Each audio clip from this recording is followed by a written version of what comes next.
ध्यान खींचने के लिए सबके सामने मेरी रोल्स रॉयस तोड़ दी। उसे लगा कि पिछली जिंदगी की तरह मैं उसे देखते ही उससे प्यार करने लगूंगा, लेकिन मैंने सीधे उसके हाथ में 10.8 लाख युआन का मुआवजे का बिल थमा दिया। पिछली जिंदगी में लियू रुयान गलती से पानी में गिर गई थी। मैंने बिना कुछ सोचे पानी में छलांग लगाकर उसकी जान बचाई और न जाने कैसे पहली ही नजर में उससे प्यार कर बैठा। मैंने अपना घर, गाड़ियां, सब कुछ उसके नाम कर दिया, यहाँ तक कि कियानई ग्रुप भी उसे सौंप दिया। लेकिन शादी के दूसरे ही महीने उसने मेरी कार के ब्रेक खराब कर दिए, जिससे मैं खाई में गिरकर मर गया। इसके बाद उसने मेरी सारी जायदाद पर कब्जा कर लिया और अपने प्रेमी के साथ ऐश की जिंदगी जीने लगी। अब जब मुझे दोबारा जीवन मिला, मैं अभी सोच ही रहा था कि उससे बदला कैसे लूं, लेकिन वह खुद मेरे सामने आ गई। तभी किसी ने आकर कहा, यंग मास्टर शू, पहली मंजिल की पार्किंग में खड़ी आपकी कार किसी ने तोड़ दी है। हमने उसे पकड़ लिया है, क्या आप नीचे चलकर देखना चाहेंगे? आज मैं रोल्स रॉयस फैंटम लेकर आया था। वैसे भी मेरे घर में ऐसी 300 से ज्यादा गाड़ियां हैं, फिर भी किसी की इतनी हिम्मत की मेरी कार तोड़ दे। नीचे पहुंचा तो देखा सामने लियू रुयान खड़ी थी। कमाल है, इस बार तो वह खुद मेरे पास आ गई। मैंने पूछा, मेरी कार तुमने तोड़ी है? उसने बिना झिझक जवाब दिया, हाँ मैंने ही तोड़ी है। मैंने कहा, क्या तुम पागल हो? तुम्हें पता भी है इस कार की कीमत कितनी है? तभी रेस्तरां का मैनेजर घबरा कर बोला, यंग मास्टर शू, इसमें हमारे रेस्तरां की कोई गलती नहीं है। सिक्योरिटी ने उसे रोकने की पूरी कोशिश की थी। लियू रुयान बोली, मुझे पता है यह बहुत महंगी कार है और मैं इसकी भरपाई नहीं कर सकती, लेकिन मैं खुद को तुम्हें सौंप कर इसकी मरम्मत का खर्च चुका सकती हूँ। मैंने ठंडे स्वर में कहा, नुकसान 10 लाख युआन से भी ज्यादा का है। क्या तुम्हें लगता है कि इससे उसकी भरपाई हो जाएगी? उसने मेरा नाम लेकर कहा, शू लियूनियन, जरा मेरा चेहरा ध्यान से देखो। उसे पूरा यकीन था कि पिछली जिंदगी की तरह मैं उसे देखते ही उससे प्यार करने लगूंगा। लेकिन मैंने शांत स्वर में कहा, मैं तुम्हें जानता तक नहीं। मेरी नजर में तुम सिर्फ वह लड़की हो जिस पर मेरा 10 लाख से ज्यादा का पैसा बकाया है। तुम्हें सबक सिखाने के अलावा मेरे पास तुम्हारे बारे में सोचने की कोई वजह नहीं है। पास खड़े लोग कहने लगे, ये पागल नहीं, इसका दिमाग ही खराब है। लियू रुयान तुरंत चिल्लाई, चुप रहो, जब लियूनियन मुझे पहचान लेगा तब तुम सब मेरे सामने घुटनों के बल बैठकर माफी मांगोगे। फिर उसने मेरी तरफ देखकर कहा, लियूनियन, मुझे ध्यान से देखो, तुम जरूर मुझसे प्यार करोगे। हम दोनों एक दूसरे के लिए बने हैं, हमें साथ होना ही था। पता नहीं क्यों जिस दिन हमें पहली बार मिलना था उस दिन तुम आए ही नहीं, इसलिए मुझे खुद तुम्हें ढूंढने आना पड़ा। पिछली जिंदगी की तरह इस बार भी लियू रुयान पानी में गिर गई। फर्क सिर्फ इतना था कि इस बार मैंने उसे बचाया ही नहीं, फिर भी उसे कुछ नहीं हुआ। इससे साफ था कि हमारी पहली मुलाकात कोई किस्मत का खेल नहीं थी। मैंने कहा, ये सारी बकवास बातें पुलिस के सामने जाकर कहना, मुझे तुम्हारे शरीर से कोई मुआवजा नहीं चाहिए।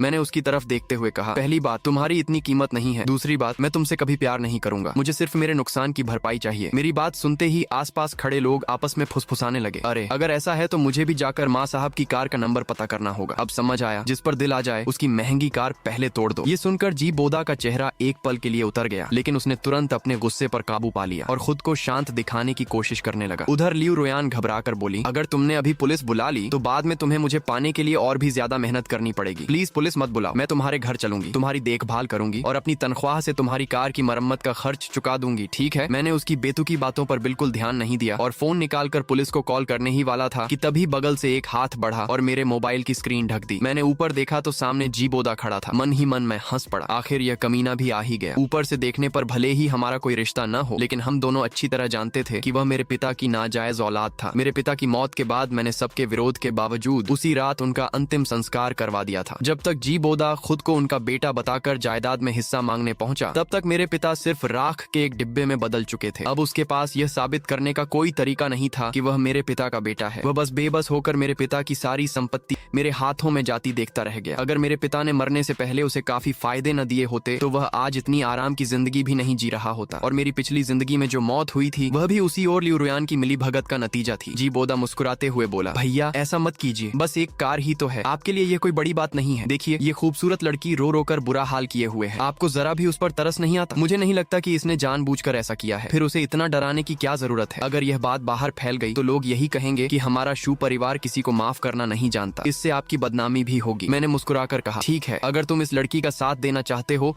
तो इसकी तरफ से सारा मुआवजा तुम भर दो। जी बोदा तुरंत बोला, भैया मैंने कब कहा कि मैं इसकी तरफ से पैसे दूंगा? मैं तो बस आपको समझा रहा हूँ कि जहाँ माफ किया जा सकता वहाँ माफ कर देना चाहिए। पिताजी भी तो हमेशा यही कहा करते थे। उसकी बेशर्मी पर मुझे हंसी आ गई। मैंने ठंडे स्वर में कहा, पहली बात, मेरे पिता तुम्हारे पिता नहीं है, इसलिए उन्हें अपना मत कहो। दूसरी बात, मैं इकलौता बेटा हूँ, मेरा कोई छोटा भाई नहीं है। तीसरी बात, अगर आज किसी ने मेरी कार तोड़ दी और मैं उससे मुआवजा भी न लूं तो कल कोई मेरी कोठी तोड़ देगा, फिर परसों क्या होगा? क्या मैं अपनी कंपनी भी किसी से तुड़वा दूं? जी बोदा बोला, आप इतने अमीर हैं, थोड़ा सा सह लेंगे तो क्या हो जाएगा? मैंने बिना झिझक जवाब दिया, मैं अमीर हूँ, बीमार नहीं, और वैसे भी तुम्हारे पास भी पैसे हैं। अगर तुम्हें इस पर इतना तरस आ रहा है तो इसकी भरपाई तुम ही कर दो। ये सुनते ही जी बोदा ने तुरंत कहा, ठीक है, शायद मुझे इस मामले में दखल नहीं देना चाहिए था। उसकी बात सुनकर लियू रुयान का चेहरा उतर गया। उसने इधर उधर नजर दौड़ाई। अब तक आसपास भीड़ और बढ़ चुकी थी। कई लोग अपने मोबाइल से वीडियो बना रहे थे, कुछ तो लाइव भी कर रहे थे। आखिरकार उसके पास कोई और रास्ता रास्ता नहीं बचा। वह धीरे से मेरी तरफ बढ़ी और विनती भरे स्वर में बोली, ल्यूनियन, मैं तुमसे हाथ जोड़कर विनती करती हूँ, क्या तुम मुझे अपना फोन नंबर दे सकते हो? उसकी बात सुनकर मैंने हल्की सी मुस्कान के साथ कहा, ठीक है, अगर तुम्हें लगता है कि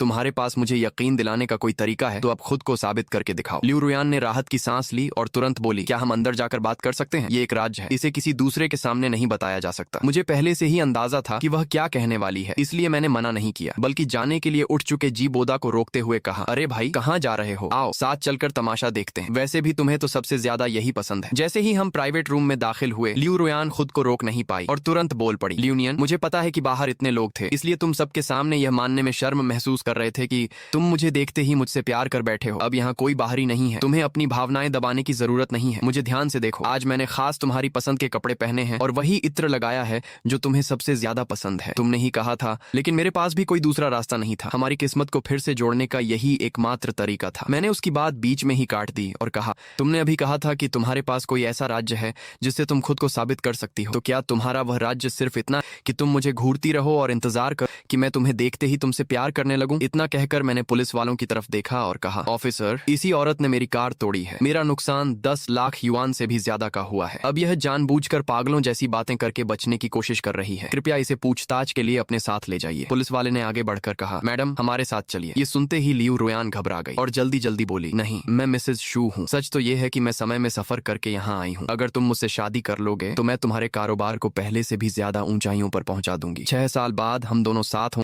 हमारी शादी हो चुकी हो और हमारा एक बच्चा भी होगा। लेकिन फिर तुम्हारा कार एक्सीडेंट हो जाएगा। तुम्हें बचाने के लिए ही मैं समय में पीछे लौटी हूँ। मैंने तुम्हारी कार इसलिए तोड़ी क्योंकि पहला, मैं तुम्हारा ध्यान अपनी तरफ खींचना चाहती थी और दूसरा, यही वही कार है जिसे तुम चला रहे थे और उसी की वजह से तुम्हारी मौत हुई थी, इसलिए मैंने ऐसा किया। मैंने ठंडे स्वर में कहा, वाह, सच को झूठ और झूठ को सच बनाना तुम्हें अच्छी तरह आता है। मैं भी न जाने क्यों एक पागल औरत पर इतना समय बर्बाद करता रहा। अब साफ सुन लो, मैं तुमसे कभी प्यार नहीं करूंगा और मुझे इससे कोई फर्क नहीं पड़ता कि तुम सच में पागल हो या पागल बनने का नाटक कर रही हो। लेकिन मेरी कार का जो नुकसान हुआ है उसकी भरपाई तुम्हें हर हाल में करनी होगी, नहीं तो जेल जाने के लिए तैयार रहना। मेरी बात सुनकर उसके चेहरे का रंग उड़ गया। जेल जाने और मुआवजा भरने से बचने के लिए उसने आखिरकार ऐसी कई बातें बतानी शुरू कर दी जिन्हें इस दुनिया में सिर्फ मैं ही जानता था। उसकी बातें सुनकर बगल में खड़ा जी बोदा भी दंग रह गया। उसने हैरानी से कहा, सिर्फ मेरे करीब आने के लिए तुमने मेरे बारे में इतनी जानकारी जुटाई? मेरे इतने गुप्त राज भी तुम्हें पता है? तभी उसने पुलिस वालों की तरफ मुड़कर कहा। पुलिस वालों ने उसकी सारी बातें सुनने के बाद बिना कोई ढिलाई दिखाए कार्रवाई शुरू कर दी। तभी जीबोदा फिर से अच्छा इंसान बनने के लिए आगे बढ़ा, लेकिन मैंने उसकी तरफ इशारा करते हुए कहा, ऑफिसर, इस आदमी को भी साथ ले जाइए। ये शुरू से यहीं खड़ा होकर आग में घी डाल रहा था। मुझे शक है कि यह भी इस मामले में शामिल है। मामला 10 लाख युआन से ज्यादा का था, इसलिए पुलिस ने एक पल भी बर्बाद नहीं किया और लियू रुयान और जीबोदा दोनों को पूछताछ के लिए थाने ले गई। जब दोनों अपने बयान दर्ज करवाकर बाहर निकले तब रात के 1 बजे से भी ज्यादा हो चुके थे। सुनसान और ठंडी सड़क पर पहुंचते ही दोनों के बीच बहस छिड़ गई। जीबोदा झुंझलाकर बोला, मैं तो बस इस बेवकूफ औरत का इस्तेमाल करके उसे परखना चाहता था और साथ ही उस आदमी को थोड़ा परेशान करना चाहता था। किसने सोचा था कि शू ल्यूनियन इतना सख्त निकलेगा कि मुझे भी पुलिस स्टेशन पहुंचा देगा? लियू रुयान ने गुस्से में जवाब दिया, इसमें मेरी क्या गलती है? जीबोदा ने ताना मारते हुए कहा, कार तुमने तोड़ी थी, मैंने नहीं। तुम खुद को बड़ी खूबसूरत लड़की समझती थी, कहती थी कि बस उंगली का एक इशारा करो और शू ल्यूनियन कुत्ते की तरह तुम्हारे पीछे चला आएगा। लेकिन हुआ क्या? उसने तुम्हारी तरफ देखना भी जरूरी नहीं समझा और सीधे तुम्हें पुलिस स्टेशन भिजवा दिया। जिस चेहरे पर तुम्हें इतना घमंड था, उसकी नजर में उसकी कार का शीशा भी उससे ज्यादा कीमती निकला। लियू रुयान बड़बड़ाने लगी, नहीं, ऐसा नहीं होना चाहिए था। उसे तो मुझे देखते ही मुझसे प्यार हो जाना चाहिए था। क्या मेरी आने की तरीका गलत था? पिछली जिंदगी में मैं जानबूझकर पानी में गिरी थी और उसने अपनी जान की परवाह किए बिना मुझे बचाया था। उसी दिन से वह पूरी तरह मेरा दीवाना बन गया था। अगर मैं उससे आसमान के तारे भी मांगती तो वह उन्हें भी लाने की कोशिश करता। लेकिन इस बार सब कुछ अलग क्यों हो गया? जीबोदा ने कुछ देर सोचा, फिर बोला, रुयान, अब मुझे दोष देने से कुछ नहीं होगा। 10 लाख युआन शू परिवार के लिए शायद कुछ भी नहीं है, लेकिन तुम्हारे लिए यह बहुत बड़ी मुसीबत है। अगर तुम सच में बाजी पलटना चाहती हो तो अब सिर्फ एक ही तरीका बचा है। लियू रुयान ने तुरंत पूछा, कौन सा तरीका? जीबोदा धीमी आवाज में बोला, उसके साथ ऐसा रिश्ता बना लो कि वह चाह कर भी मुकर न सके। शू ल्यूनियन अंदर से बहुत पारंपरिक बल्कि थोड़ा रूढ़िवादी इंसान है। अगर आज रात तुम किसी तरह उसके बेडरूम तक पहुंच जाओ और उसके साथ कुछ हो जाए, फिर मैं ठीक उसी समय पत्रकारों को लेकर पहुंच जाऊं, तो शू परिवार की इज्जत और अपनी छवि बचाने के लिए उसके पास सिर्फ 2 ही रास्ते बचेंगे, या तो वह तुमसे शादी करेगा या फिर तुम्हें मुंह मांगी रकम देकर चुप कराएगा। लियू रुयान ने झिझकते हुए कहा, लेकिन अभी तो हम उसके घर के अंदर भी नहीं जा सकते। जीबोदा मुस्कुराया और बोला, तुम तो खुद को उसे सबसे अच्छी तरह जानने वाली बताती थी, फिर उसके घर में घुसने का कोई तरीका भी नहीं जानती। जीबोदा ने कहा, तुम्हें तो उसकी रोल्स रॉयस फैंटम की पार्किंग की जगह तक पूरी तरह पता है, फिर उसके युंडिंग विला की सुरक्षा की कोई कमजोरी या पासवर्ड वगैरह कैसे नहीं पता? लियू रोयान ने तुरंत जवाब दिया, मुझे सब पता है। असल में वह मुझसे कभी सतर्क ही नहीं था। युंडिंग नंबर 1 विला की सुरक्षा सिर्फ पासवर्ड पर है और यहाँ तक कि तिजोरी का पासवर्ड भी मैंने ही सेट किया था। इस जिंदगी में शूल यूनियन भले बदल गया हो, लेकिन ऐसे अमीर लोगों के घरों की सुरक्षा व्यवस्था की बुनियादी प्रणाली आसानी से नहीं बदली जाती। जीबोदा ने संतोष से कहा, बहुत बढ़िया, जोखिम में ही फायदा है, बस यह काम पूरा हो जाए, कल से तुम शू ग्रुप की मालकिन बन जाओगी। दोनों ने मिलकर पूरी योजना के छोटे बड़े पहलुओं पर बात कर ली, लेकिन उन्हें अंदाजा नहीं था कि यह सब पहले से ही मेरी उम्मीद के मुताबिक हो रहा था। उसी समय युंडिंग नंबर 1 विला में मैं फर्श से छत तक की कांच की खिड़की के सामने रखे एक सिंगल सोफे पर बैठा था। मेरे हाथ में क्रिमिनल लॉ की किताब थी, जिसे पढ़ते हुए मेरे चेहरे पर हल्की मुस्कान बढ़ती जा रही थी। तभी एक कर्मचारी ने हाथ उठाकर रिपोर्ट दी, सर, जैसा आपने सोचा था वैसा ही हुआ है। करीब आधे घंटे पहले जीबोदा और वह लियू नाम की औरत पुलिस स्टेशन के बाहर अलग हो गए। लियू रोयान अब टैक्सी लेकर सीधे विला की तरफ और जीबोदा ने चुपचाप कुछ गॉसिप मीडिया वालों से संपर्क कर लिया है, वे भी इसी तरफ आ रहे हैं। उसने पूछा, सर, क्या हम उन्हें गेट पर ही रोक दें? मैंने हल्की मुस्कान के साथ कहा, आखिरकार आ ही गए। इन दोनों ने निराश नहीं किया, जैसा प्लान था वैसा ही करो। विला के बाहर की पेट्रोलिंग टीम को पीछे वाले पहाड़ पर भेज दो, ताकि मेहमानों के आने में कोई बाधा न हो, और मास्टर बेडरूम का पासवर्ड लॉक और अलार्म सिस्टम फिलहाल बंद कर दो। कर्मचारी ने सिर झुकाकर कहा, जी सर, समझ गया। मेरे चेहरे पर हल्की मुस्कान थी। खेल अब शुरू होने वाला था। उधर विला के बाहर पहुंचते ही लियू रोयान ने पासवर्ड डालते हुए सोचा, इस जिंदगी में शूल यूनियन भले बदल गया हो, लेकिन पासवर्ड अब भी मेरा जन्मदिन ही है। इसका मतलब वह अब भी मेरा इंतजार कर रहा है। दरवाजा खुलते ही वह धीरे से बोली, यूनियन 6 नंबर की लड़की आधी रात एक अकेले आदमी के बेडरूम में इतनी आसानी से घुस आई। सुरक्षा व्यवस्था में थोड़ी चूक थी, पासवर्ड बदलना भूल गया था, लेकिन मुझे नहीं लगा था कि कोई इस नंबर को याद रखेगा। मैंने तुरंत कहा, ओल्ड वांग, पुलिस बुलाओ। ये सिर्फ कार तोड़ने का मामला नहीं है, ये बिना इजाजत घर में घुसने